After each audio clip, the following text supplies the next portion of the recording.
साबिक वजीर आजम इमरान खान के प्रिंसिपल सेक्रेटरी आजम खान को मैं 1999 से जानता हूँ। हमारा ताल्लुक एक ही इलाके से है। इनका एक ऐसे खानदान से ताल्लुक है जिसमें सियासी लोग भी शामिल हैं और ब्यूरोक्रेट्स भी। लेकिन आजम खान इन सब में मुख्तलिफ हैं। वो अपनी शख्सियत के लिहाज से बिल्कुल इमरान खान की कॉपी हैं। जिस तरह इमरान खान की दुनिया इनकी जात से शुरू होती है और इसी पर खत्म होती है, कमोबेश आजम खान भी वैसे ही हैं, ताहम एक हवाले से वो मुख्तलिफ भी हैं। वो यूं कि इन्होंने ब्यूरोक्रेसी में अपना एक ग्रुप बनाकर इसे नवाज रखा है और इस वक्त भी ना सिर्फ खैबर पख्तूनख्वा को इनके सेलेक्टेड ब्यूरोक्रेट्स चला रहे हैं, बल्कि मरकजी हुकूमत में भी इनके ग्रुप के कई अहम लोग अहम ओहदों पर तैनात हैं। इनके साथ मेरी ताल्लुकदारी का वास्ता हमारे एक और मुश्तरका दोस्त थे और इनकी वजह से जिंदगी में एक दो बार इनकी सिफारिशें भी करनी पड़ी। वो डीसी पेशावर से लेकर पॉलिटिकल एजेंट वजीरिस्तान के ओहदे पर फाइज रहे और जब तक हमारी मेल मुलाकात हुआ करती थी, वो कौम परस्ताना ख्यालात के हामी और फौज के सख्त नाकिद थे। ताहम मुशर्रफ की हुकूमत में भी वो अच्छी जगहों पर तैनात रहे। एएनपी के रहनुमाओं के साथ चूंकि इनके खानदानी ताल्लुकात थे, इसलिए एएनपी के दौरे हुकूमत में इनको मनपसंद और नफा बख्श पोस्टिंग्स मिलती रही। और परवेज खटक भी चूंकि एएनपी की हैदर होती काबीना का हिस्सा रहे थे, इसलिए इनकी आपस में अनबन हो गई थी और वो आजम खान को सख्त नापसंद करने लगे। यूं भी आजम खान नजरियाती तौर पर पीटीआई के मुखालिफ थे। जब परवेज खटक वजीर आला बने तो इन्होंने आजम खान को खुले लाइन लगा दिया, लेकिन जब परवेज खटक और जहांगीर तरीन के इख्तलाफात शुरू हुए तो इन्होंने एक वसीले से जहांगीर तरीन और फिर इनके जरिए इमरान खान तक रसाई हासिल की। इमरान खान ने इन्हें हर हवाले से अपने जैसा पाया और कुछ ही अरसे में वो आजम खान की बोतल में मुकम्मल तौर पर बंद हो गए। यूं वजीर आला परवेज खटक की मर्जी के बगैर इन्हें जहांगीर तरीन और इमरान खान ने एडिशनल चीफ सेक्रेटरी तैनात किया। कुछ अरसा बाद इन्हें परवेज खटक की मर्जी के खिलाफ पख्तूनख्वा में चीफ सेक्रेटरी तैनात कर दिया गया और यहां से इनकी गुड्डी मजीद चढ़ गई। 2018 के इंतखाबात में जब इमरान खान को वजीर आजम सेलेक्ट करवाया गया तो अपने प्रिंसिपल सेक्रेटरी के लिए इन्होंने आजम खान को चुना। अभी नोटिफिकेशन भी नहीं हुआ था कि मेरी आजम खान से बात हुई तो मैंने फवाद हसन फवाद के अंजाम की मिसाल देकर इनसे दरख्वास्त की कि वो ये मनसब ना लें और इसकी जगह चीफ सेक्रेटरी ही रहें। लेकिन बाद में मुझे पता चला कि इनकी अपनी कोशिश भी इस मनसब का हुसूल था। चुनाचे वो प्रिंसिपल सेक्रेटरी बने।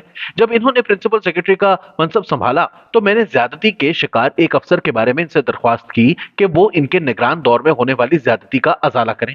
इस अफसर से हमदर्दी की एक वजह यह थी कि आफ्ताब शेर पाव पर खुदकुश हमले में इनके दो भाई शहीद और वो खुद जख्मी हो गए थे। लेकिन हैरत अंगेज तौर पर इन्होंने आंखें बदली और मसला हल करने की बजाय इन्होंने इनके साथ बदसलूकी भी की। इस अफसर के साथ होने वाली ज्यादती का अजाला कुछ दिनों बाद अदालत के जरिए हो गया, लेकिन वो दिन और आज का दिन फिर मेरी और आजम खान की कोई और बात ना हुई और ना ही मुलाकात। वो डी फैक्टो वजीर आजम बनकर एंजॉय करते रहे और हम इमरानी हुकूमत की इंतकामी कार्रवाइयों को बर्दाश्त करते रहे। लेकिन एक बात ने मुझे हैरान किया कि आजम खान क्यों तब्दीली सरकार का हिस्सा बनने के बाद इतने तब्दील हो गए। इमरान खान के प्रिंसिपल सेक्रेटरी बनने से कबल वो अपनी काबिलियत, अनापरस्ती और अकड़ की वजह से मशहूर थे, लेकिन तब्दीली सरकार का हिस्सा बनने के बाद ये तब्दीली आई कि वो इमरान खान के कहने पर हर जायज और नाजायज काम करते रहे।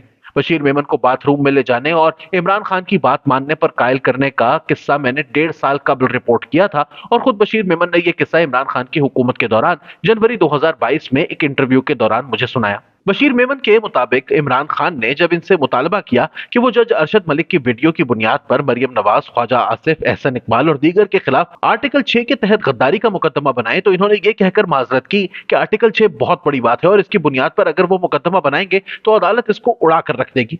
इमरान खान ने आजम खान की मौजूदगी में इन्हें मोहम्मद बिन सलमान की मिसाल दी और कहा कि एक तरफ इनके मातहत इनके कहने पर ये सब कुछ कर रहे हैं और दूसरी तरफ आप जैसे लोगों को मैं हुक्म देता हूं तो आए बाएं शाये करने लगते हो। इस पर बशीर मेमन का दिमाग भी घूम गया और इन्होंने इमरान खान से कहा कि सर, आप अजीब बात कर रहे हैं।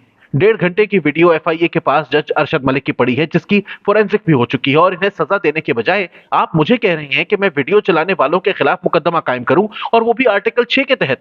यूं दोनों की तलखी हो गई। चुनाचे आजम खान इन्हें अपने साथ बाहर ले गए।